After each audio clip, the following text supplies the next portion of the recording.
시청자와의 깊이 있는 소통, 리얼 비평 탐나는 TV. 오늘도 시청자를 대표해 MBC 프로그램을 입체적으로 분석해 주실 패널들과 함께합니다. 첫 코너는 한 주간 시청자들이 관심을 가졌던 MBC의 이슈들을 뽑아서 확인해보는 시청자 픽 시간입니다. 키워드 살펴보겠습니다. 통장 대여, 오연승, 유학생. 자, 먼저 오연승이라는 키워드부터 확인해 보겠습니다. 어떤 방송에서 등장했습니까? 네, 지난달 21일 방송된 복면가왕 관련 키워드입니다. 이날은 연승가도를 달리는 백발백중 명사수의 오연승 도전기가 그려졌는데요. 실력파 복면 가수들과 치열한 가창력 대결을 펼친 끝에 가왕의 자리를 지켜냈습니다. 히스토리 음악쇼 복면가왕 257대 가왕 백발백중 명사수에게 도전하기 위해서 가왕 후보 결정전 무대에 올라온 2명의 복면 가수를 무대 위로 모시겠습니다. 눈사람 케이크 그리고 내가 날아든다 송골매 가왕님께 하고 싶은 얘기가 있다면 두 분 기회 드리도록 하겠습니다. 꽁꽁 얼어붙은 가왕석에 눈사람이 올라갑니다. 가왕님 미끄러질 준비하세요. 오늘 같은 날 마른 줄 알았던 오래간 눈물이 흐르면 잠들지 않는 내 작은 가슴이 숨을 쉰다. 이에 맞서는 내가 날아든다 송골매. 하늘이여 나를 도와줘.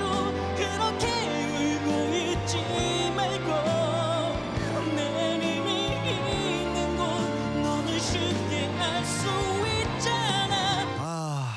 이분들의 어떤 정수들을 본 느낌이었고요. 가왕님 좀 긴장을 하셔야 되지 않을까. 258대 가왕전에 진출할 최후의 1위를 지금 공개합니다. 결과는 바로 눈사람 케이크. 자, 이제 내가 날아든다 송골매는 가면을 벗고 정체를 공개해 주세요. K-팝 한류를 이끈 2세대 대표 아이돌 WS501의 메인 보컬 허영생 씨입니다. 258대 가왕전 오연승에 도전하는 257대 가왕 백발백중 명사수. 오히려 슬픔은 또 나를 데려와. 너 때문에 이렇게 산다고.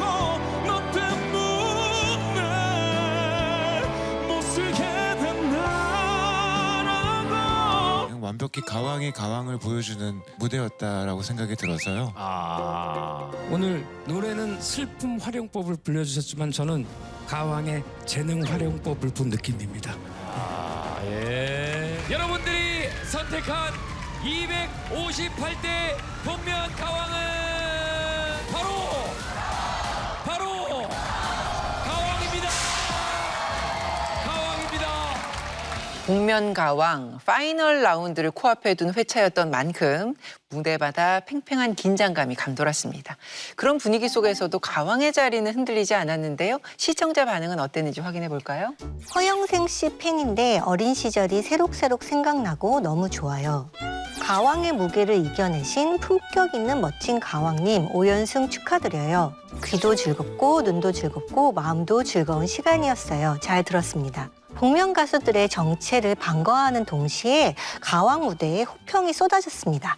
댓글에서도 나타났듯이 이번 무대에서는 반가운 얼굴들이 유독 많았습니다. 대학가요제 출신의 익스 이상미 씨부터 일대 바나나걸 안수지 씨, 그리고 WS501의 허영생 씨까지 2000년대 가요계의 히트곡을 남기면서 대중들에게 큰 사랑을 받았던 분들이 무대 위에서 다시 한번 존재감을 드러냈는데요. 위원님들은 이번 무대를 어떻게 보셨을까요? 이 복면가왕의 장점 중 하나가 이 대중의 추억 속 노래를 재료로 삼되 그것을 이제 현재형으로 다시 태어나게 만드는 데 있다고 보는데요. 저는 이번에 가왕 그 백발백중 명사수가 김범수 씨의 슬픔 활용법을 불렀잖아요. 이 가왕이 훌륭하게 자기만의 음색으로 소화해내는 면모에서 아 이게 복면가왕을 보는 재미지라고 다시 한번 깨닫게 됐고요. 또 유영석 씨도 이번 복면가왕의 역사의 한 획을 정말 그었다라는 평가를 했을 정도로 이번 무대 자체가 시청자들에게 그런 즐거움을 주는데 충분히 기여를 했다고 봅니다. 복면가왕은 무대를 사실 감상하는 재미가 가장 크다고 생각할 수 있지만 거기에 못지않게 이제 패널들의 영향력도 굉장히 중요하다고 생각해요. 이번 회차에서 특히 인상적이었던 부분은 뛰어라 러닝머신의 정체를 두고 이제 패널들끼리도 이제 의견이 갈렸던 부분이었어요. 유영석 씨 같은 경우는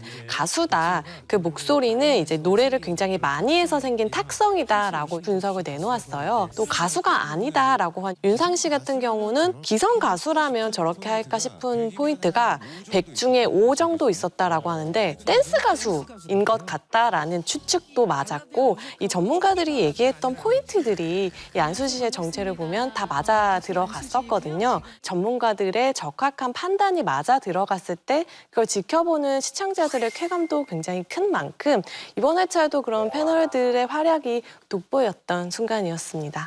음악적으로 인상적이었던 출연자는 눈사람 케이크로 출연했던 디어 클라우드의 나인 씨라고 할 수가 있는데요.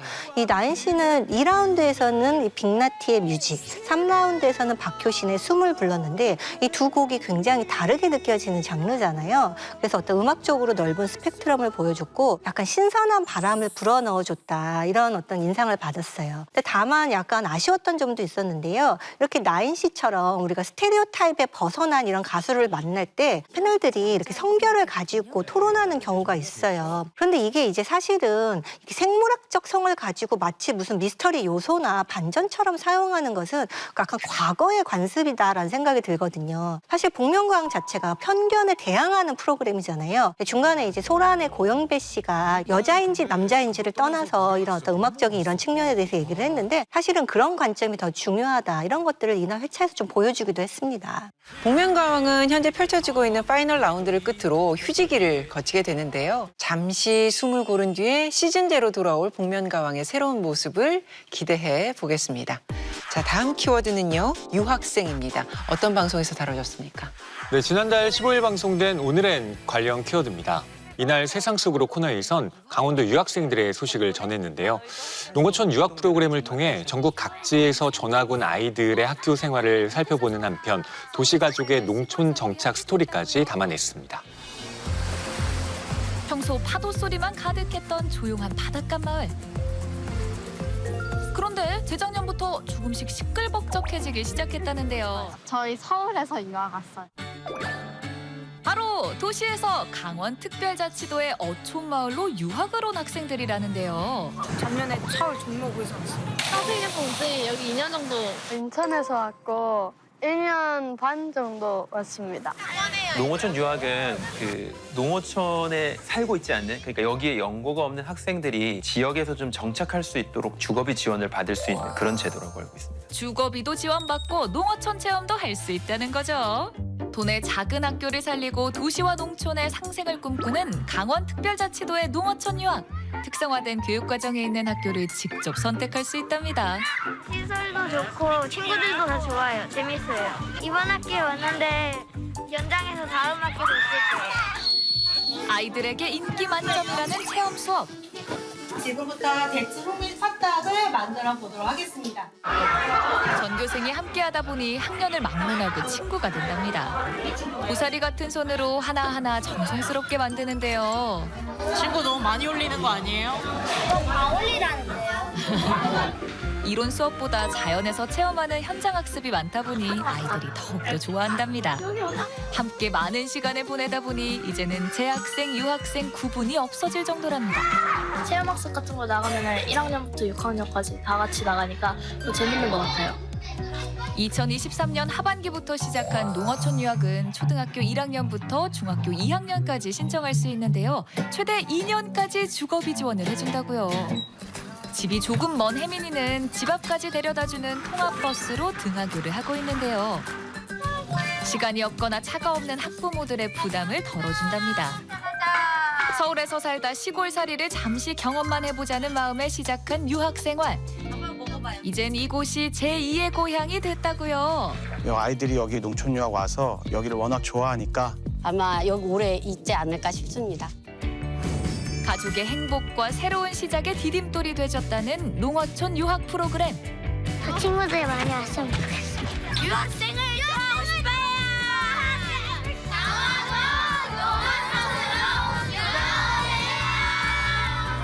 특별한 유학 라이프를 응원합니다. 이론 학습보다 현장 학습이 많아서인지 수업 분위기가 굉장히 활기차더라고요. 무엇보다 아이들의 얼굴에 웃음이 끊이지 않는 모습이 꽤 인상적이었습니다. 위원님들은 이번 리포트 어떻게 보셨습니까? 저는 도시 가족의 농촌 정착 스토리라는 점에서도 눈길이 가는데요. 이게 일시적인 이벤트가 아니라 내가 여기 와서 정말 여기에 정착을 꾸준히 해볼 생각을 하게 만들 정도로 좋은 프로그램이고, 그런 만큼 삶이 전반적으로 재구성된다라고 하는 이 메시지도 전해주었는데요. 저는 농어촌 유학을 이렇게 고려 가능한 선택지로 인식하게 만드는데 이번 프로그램이 성공했다고 봅니다. 다만 이제 안정된 정착 사례가 전면에 배치되다 보니까 그걸 보면서 당연하게 드는 의문들이 있잖아요. 농어촌 유학이다 보니까 아이들뿐만 아니라 부모가 함께 와야 하는데 그러면 직장은 도대체 어떻게 하는 걸까? 이런 궁금증은 사실 이 회차에서는 잘 해소되지가 않았습니다. 물론 목동에서 자영업을 하고 있다가 이곳으로 왔어요 라고 하는 이 아버지의 인터뷰도 있긴 했지만, 보통 일반적으로 직장을 다닌다라고 했을 때 과연 뭐 이런 휴직의 여부라든가 우리가 좀 세세하게 부딪히는 생활의 이 구체적인 면면들을 조금 더 입체적으로 조망했다면 이번 프로그램이 좀 더 완성도 있게 거듭나지 않았을까 하는 생각이 들었습니다. 저는 이번 방송의 핵심적인 목표가 있었다면은 결국 이 강원도의 농어촌 유학 프로그램을 시청자들에게 소개를 하고 또 이제 시청자들의 관심을 유도를 하는 거잖아요.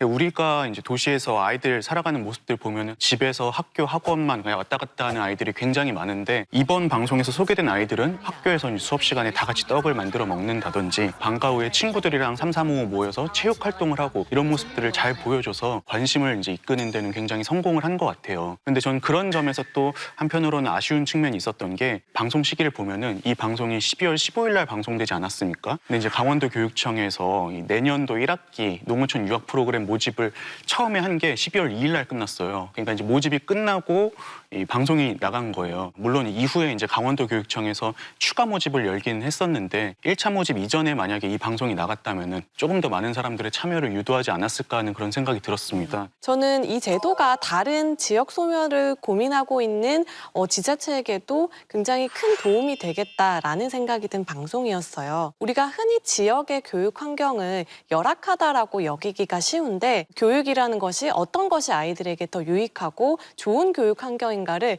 이제 생각을 조금 틀어서 좀 전인 교육, 체험 학습, 현장 학습 위주로 이제 프레임을 바꿔본 거죠. 그랬더니 이 교육에서 시작해서 아예 정착까지 이루어지는 굉장히 모범적인 사례들이 나왔고, 이것이 지역사회에 미치는 영향 또한 클 것으로 보이거든요. 이번 방송을 통해서 좀 다른 지자체들에게도 좀 좋은 힌트가 되지 않을까 그런 생각이 들었습니다. 네, 마지막 키워드는요, 통장대여입니다. 캄보디아 범죄단지 사건 이후에 경계해야 하는 단어가 됐는데요. 어떤 방송에서 다뤄졌나요? 네, 12월 16일 방송된 PD수첩 관련 키워드입니다. 이날은 청년들을 범죄의 늪으로 빠뜨리는 통장 대여의 세계를 다뤘는데요. 타인의 통장으로 피싱 범죄를 시도하는 조직의 실체를 추적하고 경제적 벼랑 끝에서 자신의 금융 명의를 넘긴 청년들의 이야기를 전했습니다. 올해 20살인 도현 씨가 중국에 가면서 챙겨간 건 작은 가방 하나가 전부. 그러니까 원래는 대출을 알아보고 있었는데 한국에서는 신용점수가 나와서 절대 대출이 안 나온다고, 대신 중국에 넘어오면 거래 내역을 쌓으면은 그 대출을 받을 수 있게 도와줄 수 있다고 그랬어요. 대출을 받을 수 있다는 말을 믿고 중국행을 결정한 도현 씨. 그곳에 도현 씨를 데리러 온 건 조선족과 한국인 남성이었다고 합니다. 여기 있던 사람들하고 이름하고 위치하고 이렇게 한국에 얘기를 하는 순간 넌 집에 못 가고 사람 불러 죽일 거다 이렇게 갑자기 얘기를 하더라고요. 도현 씨를 호텔방에 감금한 건 중국의 보이스피싱 조직이었습니다. 대출 준비를 위해 필요하다며 꼭 챙겨오라고 당부했던 물건. 그들이 처음부터 원한 건 도현 씨의 통장과 거액 이체를 위한 OTP였습니다. 그 돈을 그 세탁을 하는 과정에서 맨 마지막 세탁을 하는 과정이 제 통장이라고 하더라고요. 시키는 대로 조용히 있다가 가면은 네가 그 필요하다는 돈 우리가 줄 수 있다. 그의 신고로 호텔에 있던 조직원들은 모두 검거된 상황. 대출을 미끼로 그를 꼬드겼던 한국인 모집책은 어떻게 됐을까? 그 사람 심지어 텔레그램 아이디를 밀고 삭제했어요. 텔레그램에서 모집책의 흔적을 찾아봤습니다.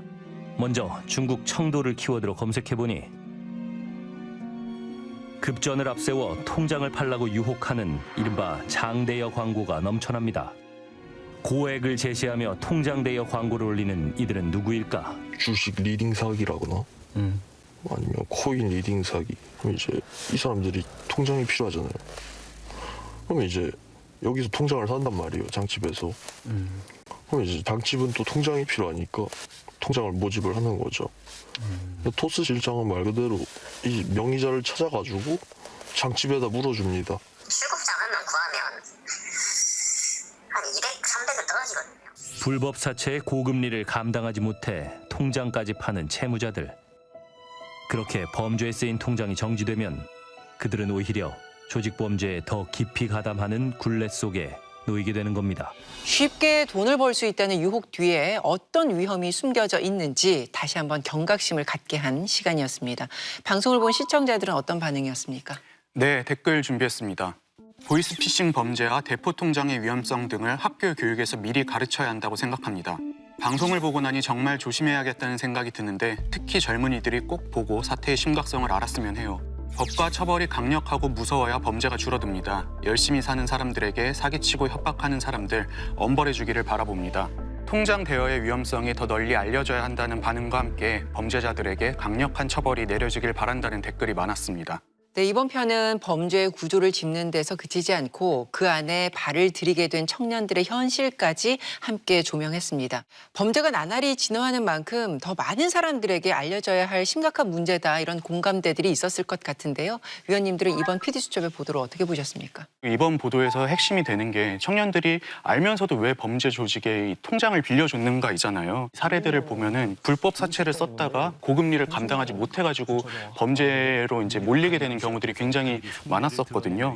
신장식 국회의원 같은 경우에도 이 청년들이 부채에 한번 생기게 되면은 사채로 빠지는 속도가 굉장히 빠르다, 이렇게 이야기를 했는데, 물론 이 청년들이 범죄인 걸 알면서도 이제 가담했던 그런 도덕적인 문제들은 비판받아 마땅하다고 생각을 하지만은 또 다른 측면에서 이 청년들을 이 벼랑 끝으로 내모는 이 경제적인 문제들에 대해서는 나중에 한번 PD수첩에서 다시 다뤄봐도 좋겠다라는 생각이 들었습니다. 그런데 이제 이날 방송에 보면은 잠입 취재 장면이 나오잖아요. 수사기관을 대동하지 않은 상황에서 소수의 취재진만 이 범죄자를 만나는 그런 접선하는 그런 장면들이 나왔었는데, 이 접선 장소가 계속 바뀌면서 또 굉장히 위험한 상황들이 많이 연출이 됐었거든요. 무사히 끝났으니까 망정이지 만약에 사고라도 생겼으면 어떡할 뻔했나 하는 생각이 들어가지고, 저는 이 생생한 현장을 전달해 주는 것도 물론 중요하겠지만은 그보다는 이제 취재진의 안전이나 이런 것들을 먼저 각별히 유의해야 된다, 이런 말씀을 드리고 싶습니다. PD수첩에서 다룬 이 대포통장이라고 하는 것이 개별 범죄의 문제가 아니라 범죄 생태계의 분업 체계의 한 형태였다라고 하는 것을 낱낱이 보여준 사례라는 점에서도 역시 심층 탐사 보도답다라는 생각을 하게 만들었는데요. 먹튀 방지라고 하는 명목으로 이 감금의 정황도 제시를 하고, 또 통장 매매가 신체와 자유를 담보로 한 범죄다, 이렇게 짚어줌으로써 또 이후에 또 혹시나 하는 마음으로 연루될 사람들을 좀 차단했다는 점에서도 긍정적이었다고 봅니다. 그리고 유명 스포츠 구단을 사칭한 노쇼 사기 문제가 갑자기 나와서 이게 뭐지? 라는 생각이 들었지만, 피해 금액을 사실 이 20대의 이 대포 통장 명의로 다 옮겨놨다라고 하는 것을 통해서 통장 대여가 피싱과 사기에 필수적으로 쓰일 수밖에 없다라고 하는 사실을 드러냈는데요. 우리가 쉽게 당할 수 있는 범죄들에 대해서 경각심을 갖게 하는데 PD수첩이 그 역할을 다했다고 봅니다. PD 수첩을 볼 때 매번 마음에 걸리는 점이 있는데 범죄 은어가 그대로 방송에서 반복된다는 것이죠. 사실은 이제 PD 수첩은 사실성을 추구하기 때문에 실태 보도를 정확하게 하기 위해서 그 범죄 현장에서 쓰이는 은어들을 그대로 보도하는 경우가 있어요. 가령 예를 들어서 불법 통장 모집책은 그들은 토스 실장이라고 부르고 모집된 청년들을 이렇게 감금하고 폭력을 쓰고 협박을 하는 사람을 대면 실장이라고 부른다는 것이죠. 이런 은어를 쓰게 되면 범죄인데 사업처럼 보이게 하는 방식이 되고 또한 이제 그들의 활동이 마치 신비롭고 흥미로운 서사처럼 보이게 하는 경향이 있거든요. 그렇기 때문에 물론 이 은어들이 실제로 현장에서 쓰인다고 하더라도 방송에서 보도할 때는 그들의 범죄 행위적 역할을 분명히 할 수 있는 그런 용어를 말하는 방식을 고려해 볼 필요가 있다는 생각입니다. 네, 쉽게 접근하기 어려운 사안을 끝까지 파고들면서 사회적인 경각심을 환기했다는 점에서는 분명히 의미 있는 취재였습니다. 하지만 말씀하신 것처럼 이 잠입 취재의 실행 과정이 높은 위험성을 갖고 있는 만큼 이 부분에 있어서 더 많은 고민이 필요했다는 그런 의견도 함께 주셨는데요. 앞으로도 PD 수첩이 집요하면서도 섬세한 시선을 계속 이어가길 기대하겠습니다.